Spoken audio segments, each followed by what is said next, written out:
Instead of backing down, these protesters are building up their presence in Ottawa, setting up extra storage and defying a renewed court injunction against honking.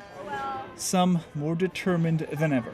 I'm willing to die right here for the freedom of people's mind. Police began the day delivering leaflets, letters telling protesters it's time to pack up.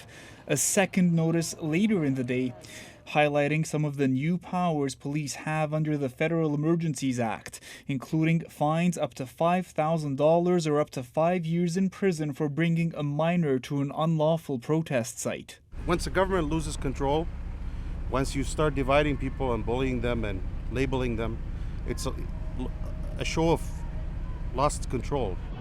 There are some limited signs of police action, at least one car towed on the periphery of the main protest. Dictator!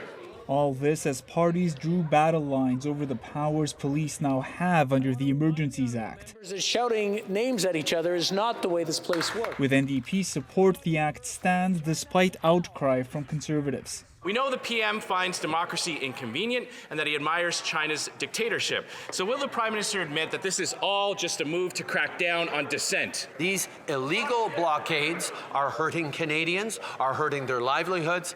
Trudeau's public safety minister tried to link the protesters in Ottawa to the blockade in Coutts, describing a national menace. What we're beginning to see emerge now are the hallmarks of a sophisticated and capable organization of a small number of individuals, but with a steel resolve, driven by an extreme ideology that would seek to overthrow the existing government. The pattern that we're seeing here is in the rhetoric that is being used not only in Coutts, not only in Ottawa, but right across the country.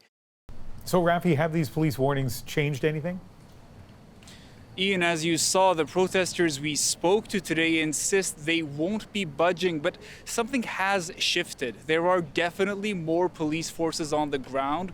Protesters were warned by Children's Aid to have alternate arrangements for their children in case they're detained. And those written notices police were distributing, well, that's the same thing we saw in Windsor before authorities moved in to clear Ambassador Bridge there, Ian. All right. Thanks, Rafi. You're welcome.